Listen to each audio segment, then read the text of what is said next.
You're listening to Burnt, and this is episode 17. Hey, I'm Lauren. Hi, I'm Michelle, and some days we're burnt out. And some days we're burning it down. This is Burnt, a podcast where you're not going to find us reading off of a script. These are real, unfiltered, raw conversations between two moms, two women, and all of our friends. We got a lot of friends, and we are all fired up and ready to make some change. We're ready to burn it down, and we want you to join us on this journey where we aren't just burning it down, but we're figuring out how to fix it and rebuild it. Because you got to scorch a little earth, controlled burn, before something beautiful can grow. Join us every week here for Burnt, wherever you enjoy listening to podcasts. Good morning, friend. Hi, how are you? Loaded question. Loaded question. It is my barometer for whether or not I trust anybody right now. If I ask someone how they're doing and they give me a great, everything, like if they legitimately are so happy to be here and everything's great and they're telling me about the kids and they're, and not doing it in a way that has this undertone. Because I think you can answer that question and you can say yeah, things are good. Family's fine. Happy there. But, it's kind of heavy. I think it's important to answer honestly. Yeah. I had a lot of calls last week, and every single one, even with prospective clients, so total strangers, it was well, aside from our country, I'm fine. Yeah. Every single one. Mm. Thank God, because I'm going to tell y'all, not going to work with you if you think this is all good. Yeah. Yeah, for sure. I mean, I think there's a lot to say about that across the board. I'm seeing a lot of discourse around content creators, influencers, celebrities, sports figures are starting to speak out. And there's that pressure now to speak up. But it has taken a year of horror and so many of us urging people to find their soul and have some empathy. And it took people dying. It took children being kidnapped and people being shot in the street. And I mean, that's what it has taken for this groundswell to start to bubble to the surface. And on the one hand, I'm thankful for it. On the other hand, it's kind of disheartening that that's where we are. And yet there's still that aren't speaking out at all. There was a post yesterday that I saw of someone who was like, what should I wear next week? Help me pick my skirt. And there were over 100 comments from other women. Option 1 would be great. Option 2 is better. Oh, your legs look great, so it doesn't even matter which one you choose. I'm like, hello? Hello, is anybody here? What planet are y'all living on? I didn't even want to post an aesthetic photo that I took of my birthday lunch that I had with a friend to my stories because I was worried that it would be too tone deaf. I can't imagine comment and tell me which outfit to pick. Our friend Emily Miller, Emily Thinks Aloud, her video this morning, where she said, the influencers who are like, tap, tap, tap, this is this skincare product I just bought. And you can just feel it. They do that ASMR. No, all of it done. What are we doing? I have a stack of books I need to post about because I've gotten book mail, and I'm having a hard time going, well, next to my feed, here I have the actual shooting of Alex Pretty. Here I have what it's like to be a mom and still do what I'm doing at home and still grieve and colliding all of these things. And here's some pretty books that I just got. I'm like, what? No. But at the same time, books are political. And every book that's arriving in my home is going to be a good one that aligns with this. The author aligns with what we're talking about. And we do need that escape per se. So balance. Yeah. I guess. But if all you're posting is the other stuff. No. Mm-mm. It's not. And I understand that there are people who are losing brand deals and followers. And one of my creator friends from Chicago, she's a lifestyle motherhood creator, and she posted, "Good. If I am losing people because of this, good. Go." That is the Windy City Mama, Jess. If you are Chicago and you want Chicago mom things, let's give her a shout out. Um, because I agree. Good. If I'm going to lose people in my real life, which is happening and has been happening, that's alignment. Mm-hmm. That's not something that I should compromise my belief system for. And would you want to take money from somebody who is okay with all of this right now? I mean, I I don't. You can keep your money. Yeah.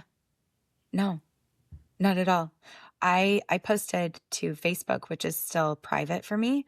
Um, I posted, "We are now at the shooting and killing Americans in the street for exercising their constitutional rights, and children in a concentration camp, wake the fuck up, part of this story. And if you have voted for this and you have not said anything, then please take this as an invitation to unfriend me." Because I don't know, like, I don't know people's votes. Unless they've openly posted about something, I have no idea where they fall. I do notice I went to an old post. I didn't check to see if he had unfriended me, but there is a guy that I met one time on vacation, on my honeymoon, actually. Or they had gotten married at the same time we did, and we became Facebook friends, all four of us. Um, and they were from Madrid. And we just stayed in touch, said happy anniversary to each other every year.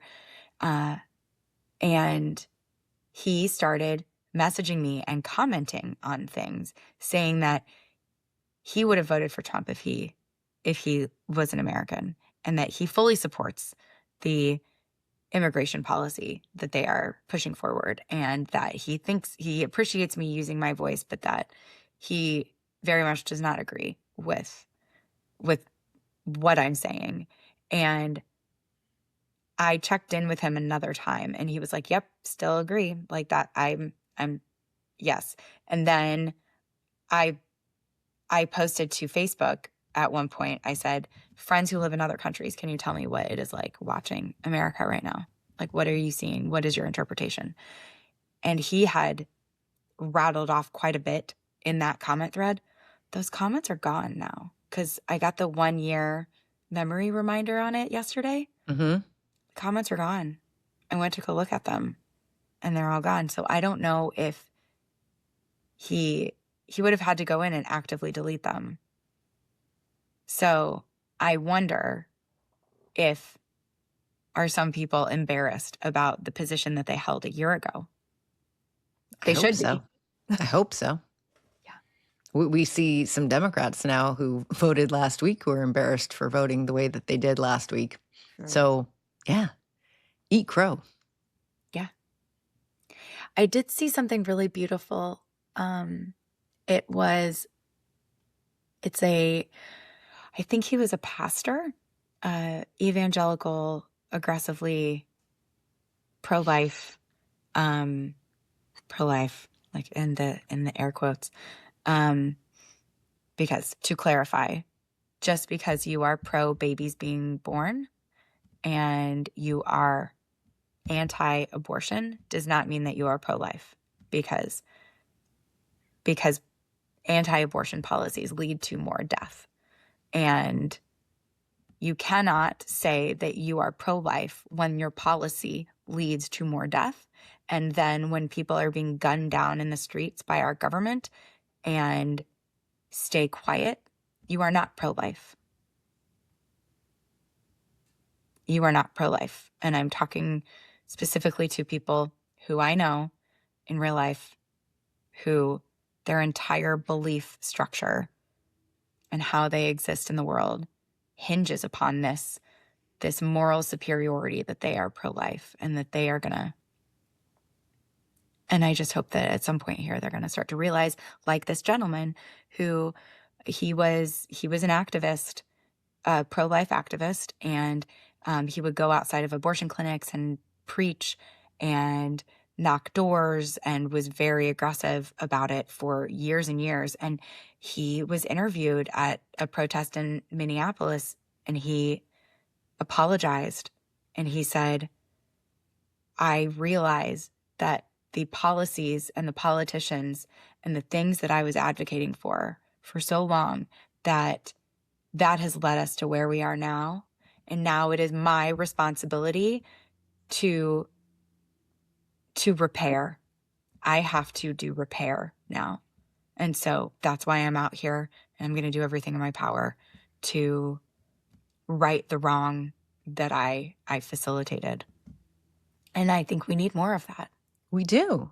Absolutely. And when people say, we need to welcome MAGA with open arms. Okay, but only if you are willing to do the work. Simply saying, oops, shouldn't have done that. Great. Awesome. That was the first step. Now, what are you doing? What are you doing to help the rest of us? Yeah. Have you seen, there's a creator, I can't remember her name, but she left MAGA, and she's been talking a lot about it on Instagram and TikTok. And she explains the mindset. She explains what got her to start to deconstruct, and how she's trying to reach out to people who have yet to get there. And she's seeing a lot of people who are finally starting to say, oh, shit, I fucked up here. Like, this isn't what I thought it was. I think I've been lied to. I think that I've been manipulated. Because at the end of the day, that's what this is. It's people who have been manipulated and lied to in order for those in power to retain more power and wealth. Really, I mean, that's what it Oh, yeah, comes this is down all to. about money. Yeah. Yeah. It Quick is all about money. Yeah. Yeah. Mm-hmm. It is. I think, and my kids asked me over the weekend why this is happening. Why would anybody want to do this?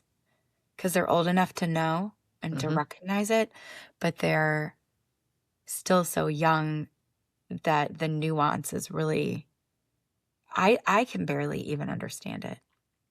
I So don't. As a human being, I don't understand it. no. As a human being, I do not understand why anyone in the administration or working for ICE wakes up in the morning and thinks, I'm going to go kill someone. I'm going to beat the shit out of someone. I'm going to go harass and terrorize people. I'm going to knock down their doors of their homes. I don't understand who has that mentality, who has that much. I believe you have to have a lot of hate in your heart.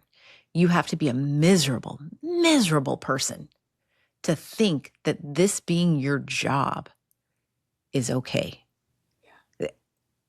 It baffles me. It completely baffles me. I don't know what your mindset is. I don't know you got some big, big rooted issues, huge issues.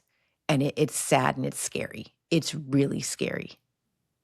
I remember a year ago, people started saying the cruelty is the point. And they just keep showing us that that's the root of where they are. And I think the place that my brain doesn't understand it, and I will forever be thankful that my brain doesn't understand it, because if my brain did get it, then that would mean I am capable of the same kind of horrific acts and detachment from humanity that they are. So I am forever grateful that that is not me. But I I am brokenhearted that that is so many people. And yeah, I feel pretty somber right now. And it's Um, not just the people doing this, it's also those excusing it, mhm. making excuses. The comments this weekend, uh, from anywhere from the fraud in Minnesota, and that's what we should be looking at, to excuses for what Alex didn't actually do, but claiming that he did, when we have tons of videos and angles to see what happened in real life. And yet you're making shit up. It's mind boggling. So I Yeah. don't know who's more twisted, the people doing the acts or those who are literally seeing it with their own eyes and making up stories. Yeah. Yeah. Absolutely. Well, and then there's the this part is fascinating to me. Um, the people who during COVID called wearing a mask um, cowardly and it's a face diaper and whatever other. I just remember face diaper is the thing that they would say, um, and such a big deal about wearing masks, and now seem to be completely Look at who fine. the face diapers are now, huh? Yeah, totally fine with it. And so there's that. And then we also have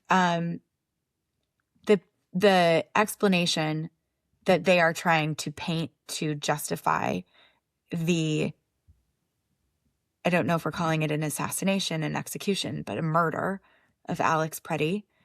Um, and they're justifying it because of his firearm, which was removed before anything happened. And he was also legally permitted to have on his person. But do you remember Kyle Rittenhouse? That little motherfucker? Yes, I commented something yesterday because there was a thread which said Kyle put his weapon down when police came. Kyle put his hands up when police were there. Be like Kyle. And my response was, Kyle is a racist. Kyle is a murderer. Don't be Kyle. I can't, somebody, was it a bot? Please tell me it was a bot. I Like, have no idea. I I have just, no idea. It was a picture of Kyle. The whole 9 yards, because that little fucking tweed bucket is, I just made up that word too. perfect word. Well, he just got married, some tatted up thing, and they had AR-15s or 47s, whatever it is, in their wedding photos. Like, he married the white version female of himself. So two fucking total racist, bigoted losers. And Mhm. yet he's still in the mainstream. Fucking thug murdered people. And yet he's still walking in daylight. It's, it's horrific. And I also think about the final words of people. I mean, Renee Good said, um, I'm not mad at you, dude. Or bro. Was it bro? Dude? Dude, it was dude. Dude. I'm not mad at you, I'm not dude. mad at I'm not you. mad. And then Alex was trying to help somebody And and said, Are his you last words okay? were, "Are you okay?" Mhm. It and then George Floyd said, I can't breathe. And he called out for his mom. If it doesn't break your heart, then there's no heart Something that behind it. hit me the other day as I was writing about this was, we've looked at Liam in his knit hat. We've looked at Chloe in her pink jacket. And we look at them and we go, oh my God, children. But it hit me too that Renee, George, and Alex, they're also children. They're children of some parents. And Alex's parents have spoken out, but they don't get to have their 37-year-old at home for the holidays anymore. They don't get to call him and check up and see how he's doing. They're never going to see him get married. They're not going to have grandchildren. These are parents too. This was someone's child. Yeah. Because we always are. It doesn't matter how old we get. Yeah. Someone's child. And as a mother, It's unthinkable. And for any mother, any parent, any human, you don't even have to be a mother. You could be an auntie. You can be a whatever that human part of you is that cares for others. And I believe I am relentlessly hopeful and believe in humanity, that it's there for everybody. But if you quiet that voice in your head that's telling you this was somebody's child, this was wrong. If you can quiet that voice to a place where you can continue to exist in indifference, then that that attacks your own humanity too. If you are not able to see the humanity in others, then that strips away your own humanity. I believe. I think I think about all of even the mothers. I mean, if we're going to talk about mothers, we're two mothers. We could talk about mothers until we're blue in the face. The mothers who still are okay with school shootings. Like, I'm oh going to say God. you're okay with a school shooting. If you don't speak out about it, you're, oh, my Second Amendment rights. We've got that mom at school. She wears that stupid ass shirt to school. I So mean, you're a mother and you're good. Cool. Cool. I yeah. I mean, I've talked about it on this podcast before. I'll say it again, but there is a friend of mine who I miss. I miss this friend a lot, and sometimes I see her around and I don't go out of my way to say hi, but if I'm face to face with her, of course, I'm not going to ignore her, but um we were both nursing our babies as Sandy Hook unfolded. And we were sitting on her living room floor um, with our like boppies, or I think I didn't really use a boppy, but we're sitting there and pillows and holding and nursing um, and then this horrific thing happened, and we sat there and sobbed as we continued to nurse our babies and just wept. and and she has gone so far into MAGA. Um, and I have gone into advocacy for gun violence prevention. And I don't understand how two people can witness the same horrific thing under the same circumstances with their children and think, I will never rest until I make sure that you are safe. Sweet little angel baby. I will never rest until I can know that you're safe, which means I will never rest. But um how do we have that same experience of motherhood and tragedy and go in such opposite direction? And frankly, her direction has facilitated more and more shootings and death and violence. And I don't understand. I will never understand. I think there's a book that I've been reading. The author is actually another mom at school. Yeah. And it's about the hero mentality. And it's not about being a hero, it's simply about doing good things. Okay. And she did a lot of research, a lot of stuff at Stanford. And it's our brains are wired differently. Yeah. And people who do good simply because they do good versus what's the reward I'm going to get for doing good have different brain chemistry. There's different things. She even went in, I'm going to have her on because she's got another book coming out too soon. They do scans. And while they're doing the scans, you're being offered different things, different rewards. Like, do you want to give $100? Say you're getting paid $100 to take this brain scan. Do you want to donate to this cause? $50. Do you want to donate $100? And then what are the different outcomes? And it measures the different parts of your brain. And it can tell these researchers basically, like, are you inherently, is this just the way your brain is wired?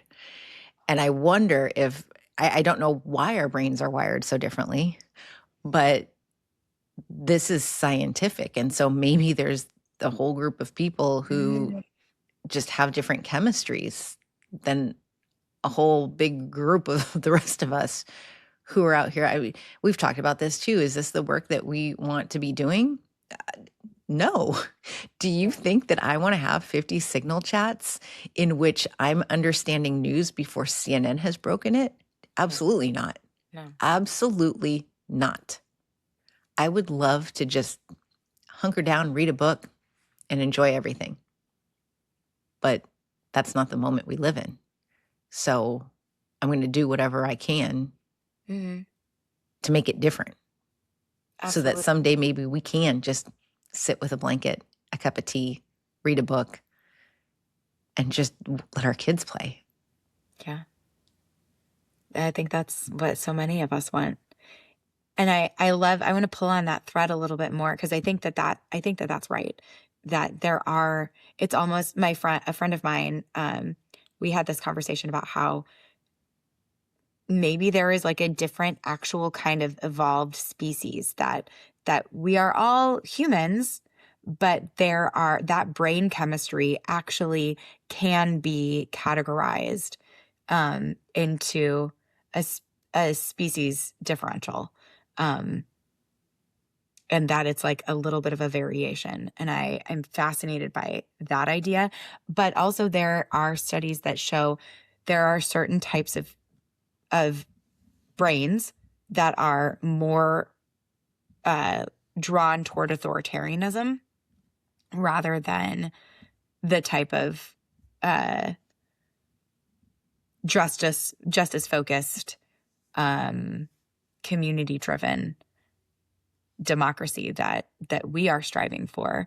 That there are actual differentiations in the way that those brains operate.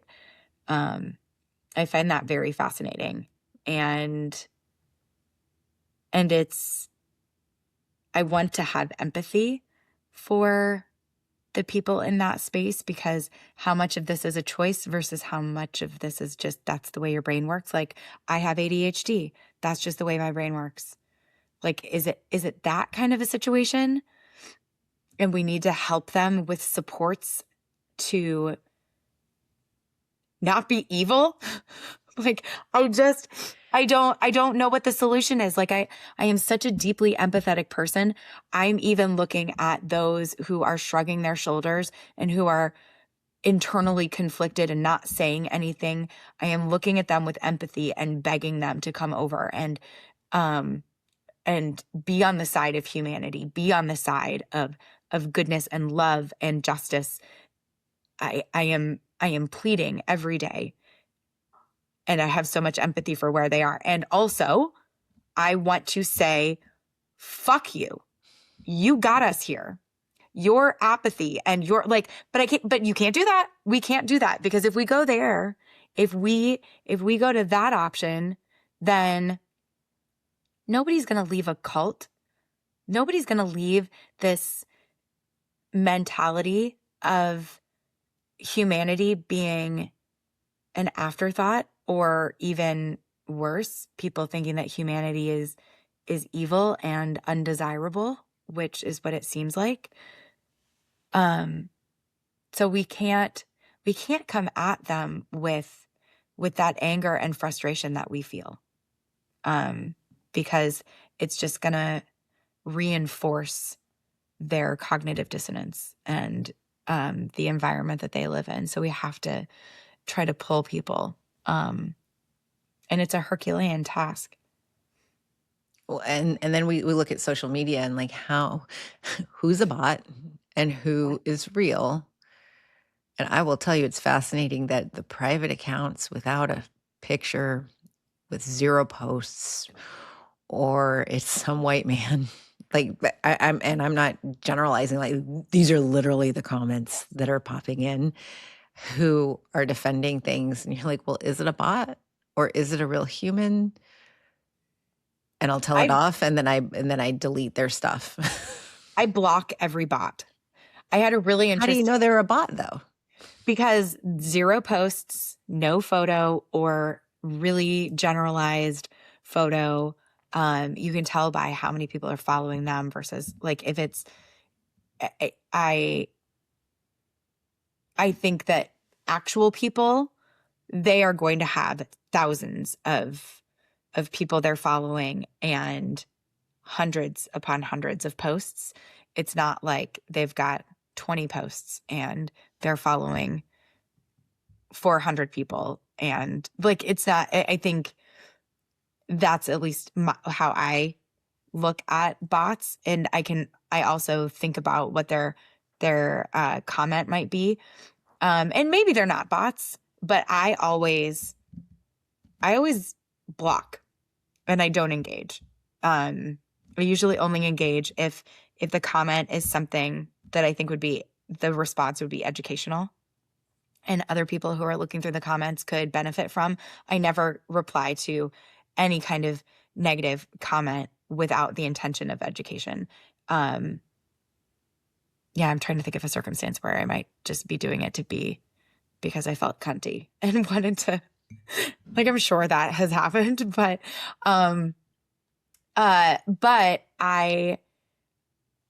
to that end, I always block. And what I have heard in discourse from other creators is they don't block, they engage and they go back and forth with the bot because then it boosts their algorithm and they get more engagement. So then the post goes further and they get more views. When I appreciate that strategy for account growth, what you're actually doing is legitimizing the bot because the system can't pick up that it's a bot if there's a lot of engagement back and forth, and it legitimizes them and makes them seem like they're an actual human. So then they can go on and continue to spread misinformation and disinformation and create this entire echo chamber and ecosystem that has gotten us here in the first place. So if you are a content creator and you are in the space of trying to promote democracy and social justice, and you believe that engaging with bots is a positive thing because it boosts your algorithm, all that is doing is it is just boosting your follower count or your views. It is doing nothing for the stated mission of your platform in the first place. It's actually the antithesis of the mission of your platform. And I have big feelings about that. I think it's irresponsible. If you're doing it with the intention of getting more eyes on your account, I think that's. I was replying because I didn't know better and wanted to tell me. And I'm not talking to you. You know, I'm not talking to you. I was like, I didn't know. No, because you're not replying from a space of, oh, I'm going to respond because it'll boost my algorithm. No, I'm like, I got to respond to educate you and tell you where to fly the fuck off. That's different. That's different. It's people who are like, I'm going to respond to every comment, especially the shitty ones, because the shitty ones are going to give me more engagement and back and forth. And I think it's that. It's the intention. It's the intentionality around let's engage with the bot to boost the algorithm. Like that part. And then there's those of us who are like, how do you tell what one is a bot, please? I mean, I fully saw a conversation take place yesterday on a post that I did from the protest in Chicago. I did a live and it was just a few minutes and then I turned it off and left it in my grid. And it was a Sunday afternoon and there was a post that said, "Did you go to church this morning?" And then somebody commented and said, "That's weird." And then somebody else who I know and I really like, she posted, "Where two or more are gathered, looks like church to me." Which she must have listened to that episode in which Jamie, I said that. If you're listening, Jamie, that was a great comeback. And then there were more than like the bot responded to those comments and it looked like a real person. I didn't ever click on the account, but it was a name, like the name was Elizabeth something. And then I went back to look at it later and the original comment, the account, it just said null and then parentheses. Oh, yeah. And that means it was a bot that was purged. Oh, I had one of those. And I was like, what happened to this one? Did I delete? I was like, what did I do? Did I delete them? Did I block? I forget what I did to you. I Ah, just learned that a friend, because I was in real time. I was like, I got to read you this comment. This is crazy. And then I said, what does this mean? It says null.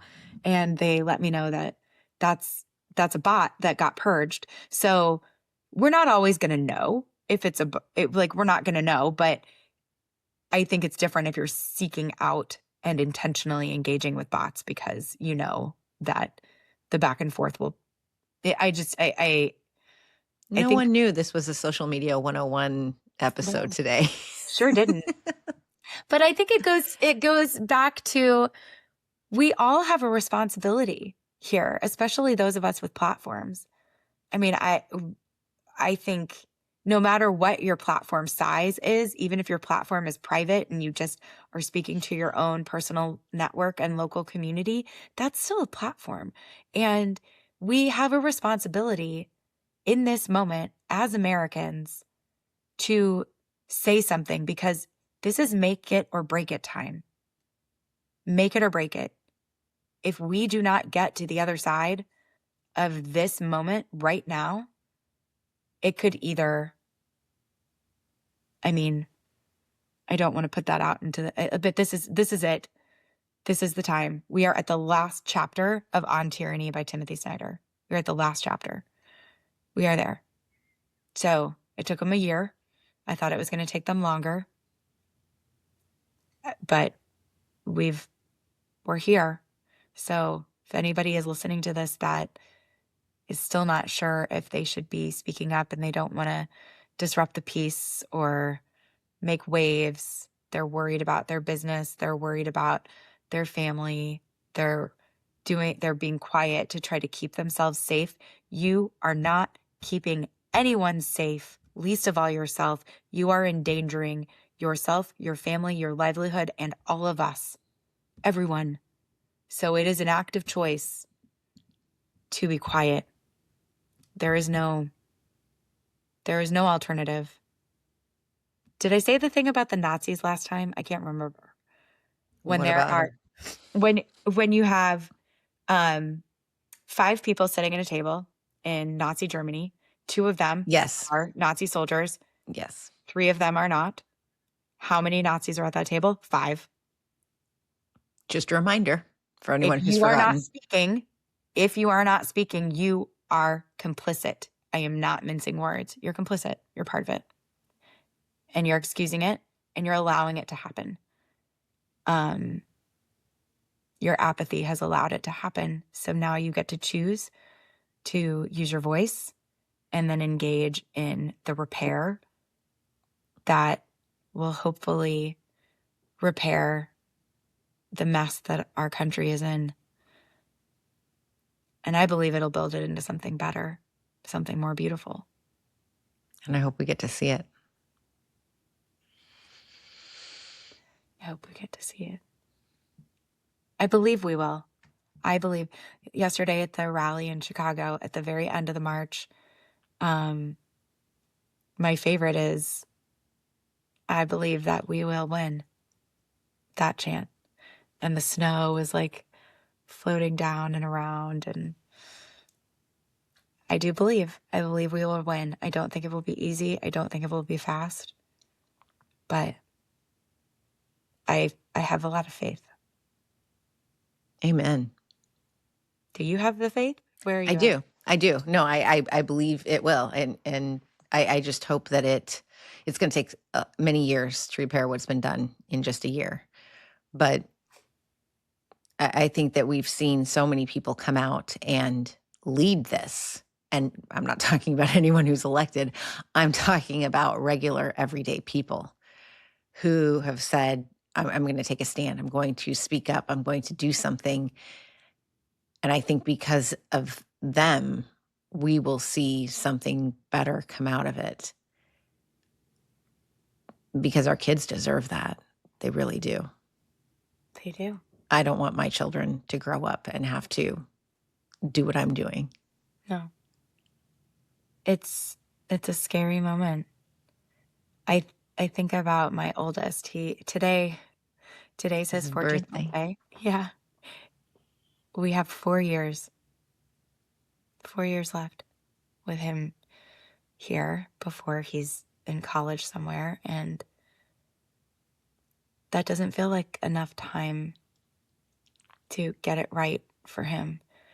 And so and maybe this is next week, but I have to parent differently now. I can't parent the same way I used to because they were born in the Obama administration. I can't continue to parent as though we're existing in a hope-fueled, change-driven growth.